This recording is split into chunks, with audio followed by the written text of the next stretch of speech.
여러분은 충고와 지적을 많이 하시는 편인가요? 아니면 듣는 편인가요?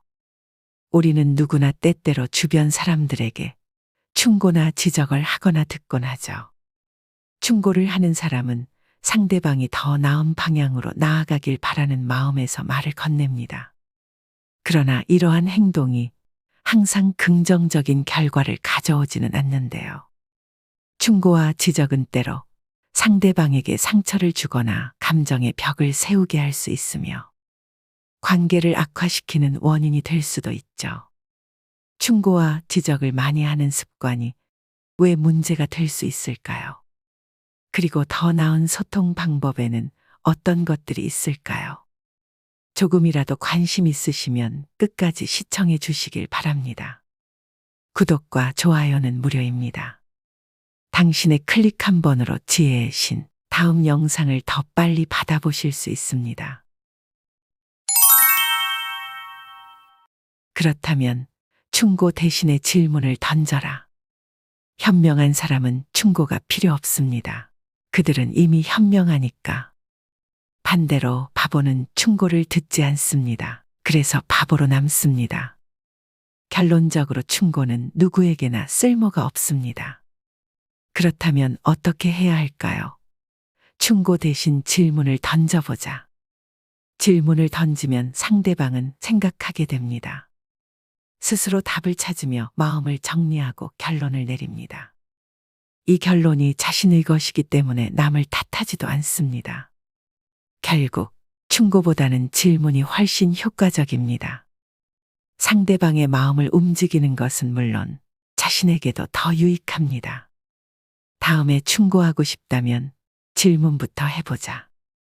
재미있고 뜻깊은 대화를 나누게 될 것입니다. 삶은 길고 우리는 그 길을 함께 걸어가는 사람들과의 관계 속에서 많은 것을 배웁니다. 서로를 존중하고 이해하는 마음이야말로 가장 중요한 인간관계의 지혜가 아닐까요? 부모, 자식, 가족 간에도 지적과 충고는 절대 하지 마라. 부모와 자식 간의 관계에서 지적과 충고가 감정의 벽을 세울 수 있습니다. 학업 성적, 부모가 자식의 성적이 낮다며 반복적으로 지적하고 충고하면 자식은 자신이 부족하다는 느낌을 받을 수 있으며 이로 인해 자식은 부모와의 대화를 피하게 되고 감정적으로 멀어질 수 있습니다. 취미와 관심사, 자식이 새로운 취미나 관심사를 가지게 되었을 때 부모가 그런 건 쓸데없는 일이야 라고 지적하고 무시하면 자식은 자신의 선택이 존중받지 못한다고 느껴 부모와 거리를 두게 됩니다. 외모와 스타일, 자식의 외모나 옷차림을 부모가 비판적으로 지적하면 자식은 자신감이 떨어지고 부모의 평가에 민감해지며 감정적 거리감이 생길 수 있습니다. 친구 관계, 부모가 자식의 친구를 평가하고 비판하면서 특정 친구와 어울리지 말라고 충고하면 자식은 부모가 자신의 사회적 선택을 존중하지 않는다고 느껴 반항심을 가지거나 부모와의 대화를 줄이게 됩니다. 미래 계획, 자식이 자신의 진로에 대해 이야기할 때 부모가 그건 현실적이지 않아 라며 충고하고 지적하면 자식은 자신의 꿈과 계획이 무시당한다고 느껴 부모에게 마음을 닫을 수 있습니다. 가정 내 역할, 부모가 자식의 가사 일이나 책임을 비판적으로 지적하면 자식은 자신이 아무리 노력해도 부모에게 인정받지 못한다고 느껴 소극적으로 변할 수 있습니다. 생활 습관, 자식의 생활 습관, 예를 들어 잠자는 시간이나 식습관에 대해 부모가 지나치게 충고하고 지적하면 자식은 자신의 사생활이 침해된다고 느껴 반발심을 가지게 됩니다. 가족은 우리의 삶에서 가장 중요한 사람들이며 우리는 그들과 함께 성장하고 기쁨과 슬픔을 나누며 인생을 살아갑니다. 그러나 종종 가장 가까운 이들 사이에서도 갈등이 생기기 마련인데요. 부모와 자식 간의 관계에서도 마찬가지입니다. 특히 지적과 충고는 때로 관계를 해치고 갈등을 불러오게 됩니다. 가족 간의 지적과 충고는 대부분 좋은 의도로 시작되죠. 부모는 자식이 더 나은 삶을 살기를 바라는 마음에서 조언을 하게 되고 자식 역시 부모에게 도움이 되기 위해 충고를 합니다. 그러나 이러한 지적과 충고는 때로 상대방에게 상처를 주거나 그들의 자존감을 낮출 수 있습니다. 가족 간의 지적을 하지 말아야 하는 이유는 여러 가지가 있습니다. 첫째, 지적은 자칫 상대방에게 비판으로 받아들여질 수 있습니다. 사람은 누구나 자신의 부족한 점을 알고 있지만 그것이 반복해서 지적될 때 상처를 받기 마련입니다. 둘째, 지적과 충고는 종종 일방적인 소통 방식으로 이루어집니다. 상대방의 입장을 충분히 고려하지 않고 자신의 생각만을 강요하게 되면 이는 대화를 단절시키고 감정의 골을 깊게 만듭니다. 남을 함부로 가르치면 안 되는 이유. 상대방의 자존감을 해칠 수 있습니다. 함부로 가르치는 태도는 상대방에게 무시당하고 있다는 느낌을 줄 수 있는데요. 이는 상대방의 자존감을 낮추고 자신감을 잃게 만들 수 있으며 모든 사람은 존중받아야 하며 자신의 가치가 인정받지 못한다고 느끼면 심리적으로 위축될 수 있습니다. 함부로 가르치는 것은 상대방과의 관계를 악화시킬 수 있습니다.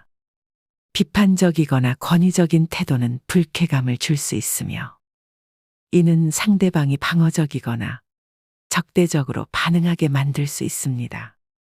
이는 친구, 가족, 동료 간의 신뢰와 유대감을 약화시킬 수 있습니다. 사람들은 스스로 경험하고 배움을 통해 성장할 때 더 깊이 이해하고 발전할 수 있습니다.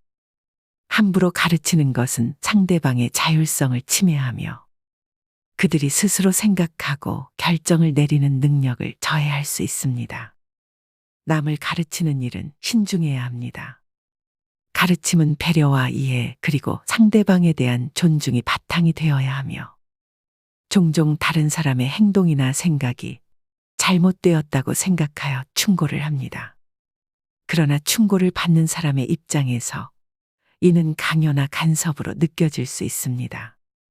가르침이 효과적이기 위해서는 먼저 상대방의 입장에 서서 이해하는 것이 중요합니다. 그들이 왜 그런 행동을 하게 되었는지, 어떤 생각을 하고 있는지에 대한 깊은 이해가 필요하죠.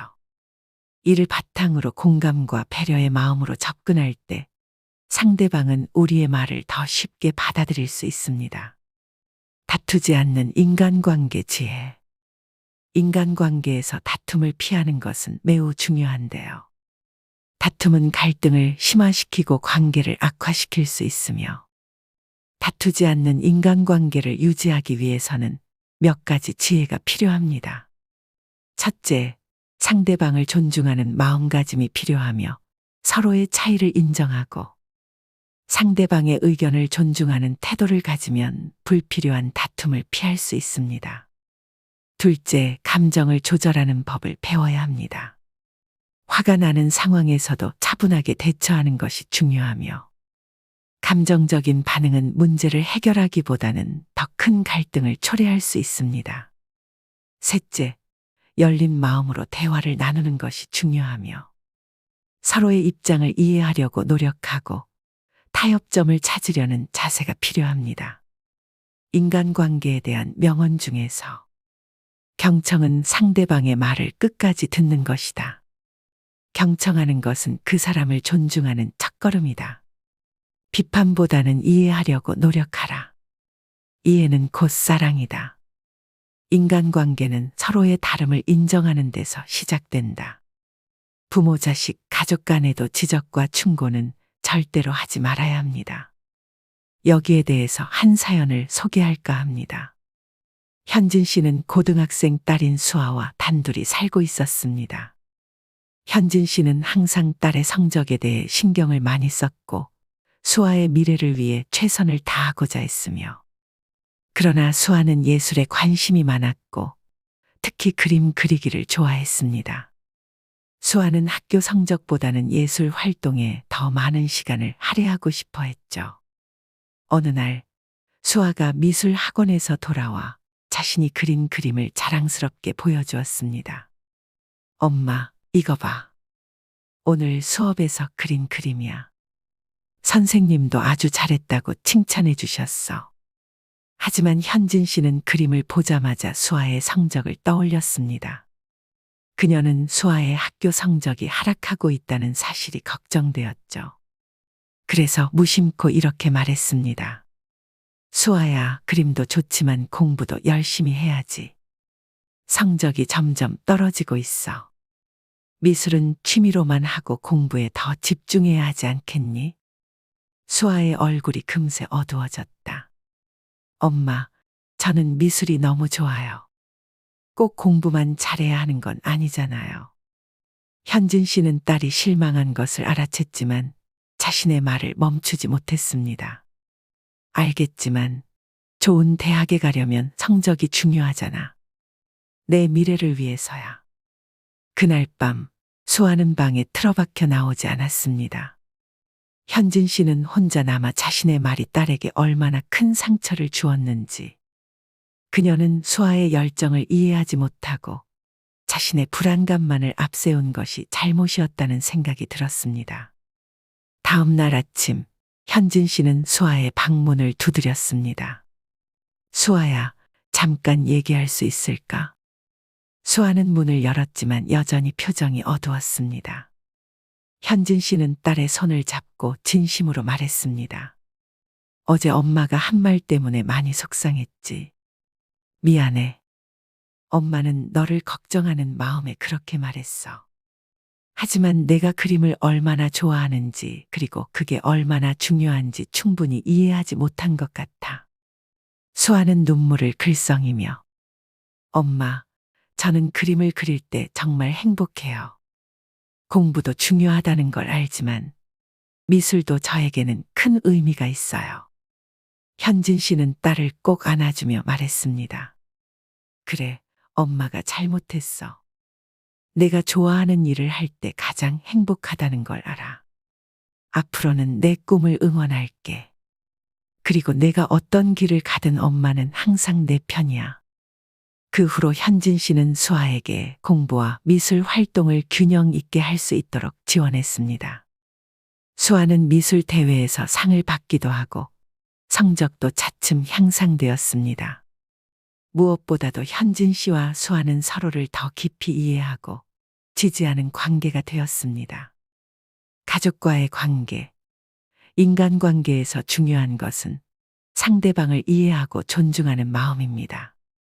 지적과 충고보다는 경청과 공감으로 다가가면 갈등을 줄일 수 있습니다. 남을 가르치기 전에 먼저 그들의 입장을 이해하고 배려의 마음으로 다가가야 합니다. 인간관계에서 다툼을 피하는 지혜를 갖추면 우리는 더 행복한 삶을 살아갈 수 있습니다. 이 영상을 시청하시는 여러분들도 인간관계에 아무런 갈등과 어려움 없이 행복하고 지혜로운 삶을 살아가시길 진심으로 응원하며 더 좋은 영상으로 찾아오겠습니다. 구독과 좋아요는 사랑입니다. 끝까지 시청해 주셔서 감사합니다.